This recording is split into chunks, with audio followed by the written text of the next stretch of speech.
Hey y'all, how are you doing? I'm great. Thank you so much for asking. So this video is going to be about Lil Nas X and country music and this whole controversy that's going on right now. So by now everybody knows that I'm from Oklahoma. I grew up in Oklahoma and Texas, born in Oklahoma, and I am an Oklahoman who loves country music. I am into it. Whenever I would get ready for school as a kid, I would either put on music videos on MTV, VH1, or CMT. And by the way, if you remember when music videos used to play on television, like regularly at different times of the day, you're old. It's time for an eye cream. Anyways, this affection that I had for country music developed completely independent of my family. Like, it was based purely on exposure. I don't even really know how, I guess I know how I found it because I grew up in Oklahoma and Texas. That's how I found it. But it was not played in my home. Like, my parents are not into it. I was really drawn to the music and loved the songs. But even as a teenager, I knew that country music was not for me. Right? So I can appreciate Faith, and sing along to the songs, but I knew this is not for me. Country music is a white genre. And yeah, I know we have the Darius Ruckers and now Kane Brown is big and Jimmy Allen had a hit and there's, Mickey Guyton or whatever. These, very few and far between black artists, but country music is a genre for white people. It just is. And I definitely don't go to concerts because I don't want to be in an enclosed space with thousands of Trump voters. That makes me feel unsafe. I recognize that the Ford F-150 and Confederate flag waving demographic that makes up so much of country music, I cannot feel safe in those spaces as a black woman. I just cannot. So I have to be a country music fan from a distance. And this recent controversy with Lil Nas X just underscores for me why I cannot invest myself in country music. So Lil Nas X is a brand new rapper who has a viral hit in this song called Old Town Road. I got the horses in the back, horse stock is attached. Old Town Road is so freaking catchy. I'm late to the party because I'm not on TikTok or whatever the kids are on these days. But the first time I heard it, I was like, oh, okay. I get it, right? It's so funny. The lyrics are hilarious. It's so catchy. And the remix, y'all, the Billy Ray Cyrus on that freaking killed it. Just killed it. Hat down, cross town, living like a rock star. It's so good. I've had it on repeat. Also, the lyrics aren't too raunchy, so I can play it for my nieces. I'm into it. But the big controversy is that Old Town Road is crazy popular and it shot up the country music charts, and it would be #1 right now, but Billboard removed it. Billboard removed the song and said that because it doesn't have enough elements of traditional country music, that it cannot be recognized as the #1 country song in the country. That is complete and utter bullshit. Lil Nas X from Atlanta went out and recruited Billy Ray Cyrus, I suspect, in an effort to kind of circumvent that ruling. So we'll see what happens with that remix. The remix is flames, better than the original. So I feel like if y'all try to deny the remix, ooh, y'all racist. But I was really curious about Billboard's decision to remove the song from the country charts. Cause what does it even mean? The song doesn't embrace enough elements of traditional country music. So you know me, I decided to do a little bit of research. So what I did was I listened to all of the songs that are currently in the top 10 of the country charts. And a lot of those songs are not straight country songs. It's not boot, scoot, and boogie. And frankly, that statement that they issued sounds like some racist coded language. There are some classic old school steel guitar country songs. I love this song by Jake Owen called Down to the Honky Tonk, which it feels weird to say that, but it's a really catchy song. I might not end up in the Hall of Fame. But most of the most popular country songs in the United States right now are hybrids. Dan and Shay is this duo that has a couple of songs in the top 10, And those songs sound like straight Ryan Tedder pop songs with a little bit of twangy guitar. I can still shut down the party. There's a song I really like by Kelsey Ballerini called Miss Me More. That is a pop song with an accent. I retired my red lipstick cause you said you didn't like it. If you are a sentient being, you've heard this song called Meant to Be with BB Rexha and Florida Georgia Line. I don't mean to be so uptight. That song is the closest to Old Town Road. It has drum loops, it has snaps, it has a beat drop and everything. But somehow that song, which has been on the chart for like, I don't know, 700 weeks, like so long, how does that song qualify as a song that embraces the traditional elements of country music, but Old Town Road that has a drum loop and a beat drop doesn't? Now, what's the difference between Florida Georgia Line and Lil Nas X? It seems to me that white artists in country get a whole lot of room to be experimental and do mashups and do hybrids.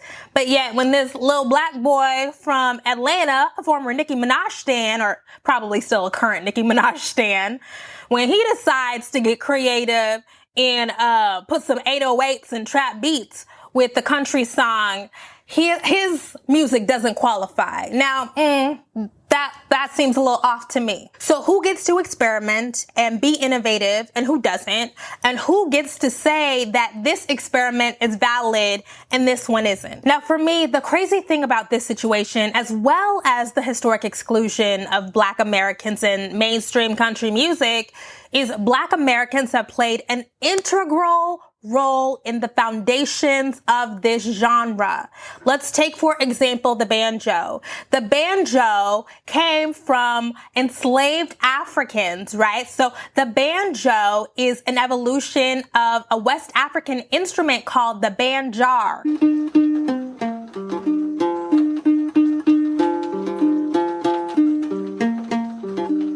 We do not get one of the foundational instruments of country music without Black Americans. And that's actually why in a lot of racist imagery, you see the racist caricatures of Black people playing the banjo. I can see my silver lining past the green of twining. I'm hitting my trail for that land. That is a West African instrument. Now, we're not taught that.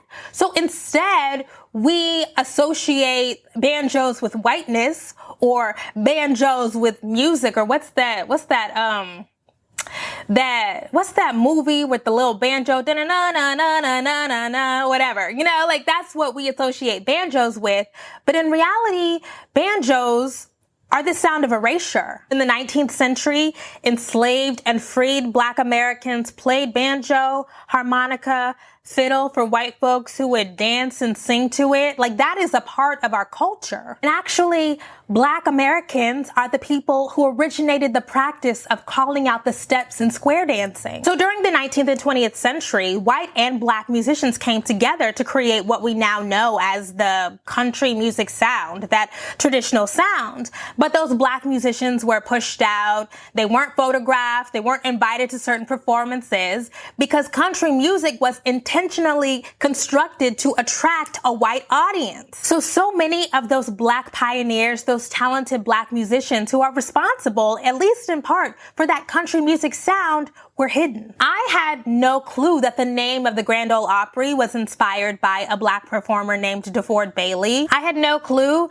that Ray Charles had the first country album to go platinum in 1962. We don't hear that stuff, and we don't hear it on purpose. Country music is incredibly popular. It is a recession-proof genre. It's so profitable. And the powers that be in that genre are very serious about gatekeeping. Now look, I am, in a lot of cases, okay with people saying, these are the boundaries of this. We take this seriously. You're not just going to walk in here and do whatever.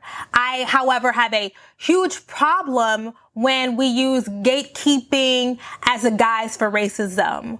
When you're talking about preserving tradition or something doesn't embrace the classical elements of a genre, but really you're just trying to keep black folks out, that's a problem for me. And we saw this a couple of years ago when Beyonce was invited to perform at the CMAs, the Country Music Awards, and she performed Daddy Lessons with my girls, the Dixie Chicks. And so many country music fans and popular artists in country music were mad about that. Travis Tritt went on like a Twitter rant about how country doesn't need pop artists and Daddy Lessons isn't a real country song. And it's like, what are you talking about? Country music doesn't need pop artists? Please. If Taylor Swift decided tomorrow that she wanted to go back to country, like she would be invited to the CMAs, people would welcome her with open arms, despite the fact that her last 2 or 3 albums have been pop albums, like straight up pop albums. But they would still be like, oh, welcome back, Taylor. And I bet if Justin Timberlake, who tried to do that weird, he tried to do a hybrid with Man in the Woods. If Justin Timberlake decided he wanted to perform with, I don't know, Florida Georgia Line or whatever at the CMAs, would we have seen that kind of backlash? I doubt it. The country music industry also refused to recognize Daddy Lessons in the country categories at the Grammys that year. So it couldn't even be nominated for anything because they were like, no. But that's a country song, y'all. Like, Daddy Lessons is a country song, and the remix with the Dixie Chicks even underscored it more.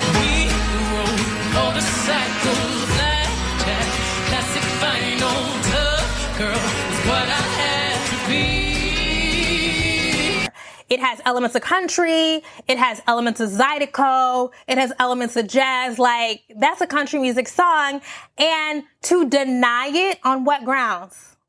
What grounds are you like, it doesn't make sense. If you have ears, it doesn't make sense. So look, I understand people who are like, oh, well, don't beg to be let in or whatever. Like, I get that. But I do think it's important to call this out because country music, a genre that would not exist in the form that we know it without the creative contributions of Black Americans, is intentionally inhospitable to Black Americans. They are intentionally excluding us and erasing our contributions. Plenty of people have explored how country music is a site for the reproduction of whiteness in sound and ideology. Jeff Mann, who was a professor of geography, wrote that country music intentionally calls white people to their whiteness via sound and iconography. I mean, that is the reason why country music sounds like the bad old days with those accents, right?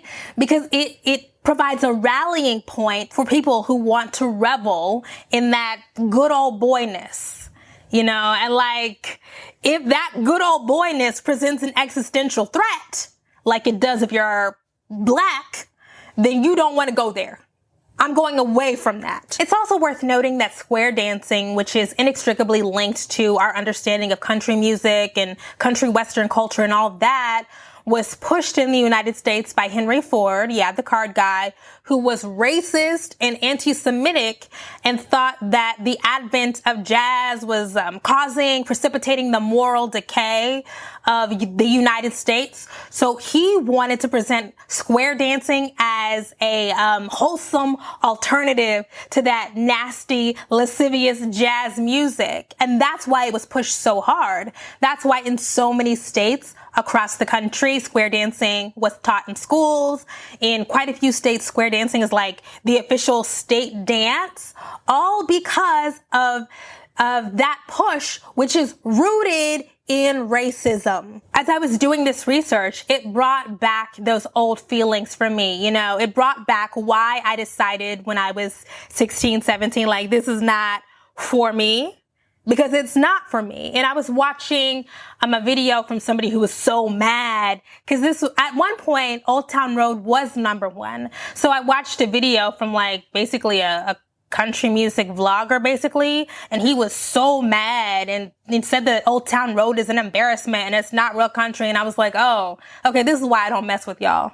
Country music is about stringed instruments, simple melodies, and vocal harmony. Those are kind of the musical hallmarks of country music. But there's this whole rise of like yeehaw culture right now that is basically just the fashion of cowboy stuff. And cool, people can have fun and dress up in that stuff, but people are trying to make like yeehaw culture like a whole movement. And it's so stupid. I mean, it's going to be a flash in the pan, but it's really, really frustrating to me that Old Town Road is being allowed to be kind of popularly considered as a country song, because I think that really does damage to the whole genre. As much as country music sort of opens up the gates and says like, and actually got really mad when that dude tried to minimize the yeehaw agenda that everybody's talking about right now. So Brie Melandro on Twitter came up with this moniker, the yeehaw agenda, which kind of describes the culture and the aesthetic, you know, for Black folks. But it really makes me angry when people try to minimize that to like Black people just found cowboy boots, or Black people just found fringe and bolo ties and cowboy hats. Like, no. I've grown up with Black people being cowboys and Black people doing rodeos and wearing bolo ties and cowboy boots and riding on horses down the street. Like, this is not something we just discovered. And people who try to wave that stuff away like it's something trivial and frivolous do not know the history. Black people have been cowboys since the 18th and 19th century. In fact, at one point, 1 in 4 cowboys was a Black man. But we don't know that, again, because white people have intentionally made themselves the face of cowboy culture. And because they've made themselves the face of cowboy culture, they use that as the pretext to continue excluding us and minimizing our participation in the culture. Any attempt to argue that Black Americans don't have a sincere and real reverence for cowboy culture, country music, that aesthetic, whatever, it belies an ignorance of Black American history. It's boldly and nakedly racist. Country music has a demographics problem. It has a race problem. It has a sexism problem. I doubt that stuff is going to be fixed anytime soon. I mean, you know, these are the people who voted for Donald Trump. So, girl, whatever. Do what you got to do. All I know is y'all need to give Lil Nas X back his chart placement. And any country artist who considers themselves to be anti-racist needs to say something, because there is no reason. Like, this whole controversy is airsats. It's completely made up. It's fake. There's no reason. Give that boy his stuff. Give him his little plaque. Give him his chart placement. He should be #1 right now. The end. And shout out to Billy Ray Cyrus, because he killed it. Absolutely killed it. Ooh, those whistles at the end. Ooh, you better whistle, Billy Ray. I loved it. Loved that freaking song. That's all I have to say about that. Thank you guys so much for watching. Up on Patreon right now, I went through all of my real and honest feelings about the Democratic presidential candidates for 2020. And like most of them, I'm just so unimpressed by. I do not mess with them at all. But at the end of the day, we've got to get Donald Trump the fuck out of here. So anyways, I went through that over there. Obviously, that's patrons only. Sign up for the Patreon to get access to that and all the rest of the exclusive content. Leave a comment, send me a DM on Instagram or Twitter, buy some merch, sign up for the email newsletter, stream Old Town Road, the remix, because the remix is fire. That's all I got for now. Thank you guys. I will see you next time. Bye.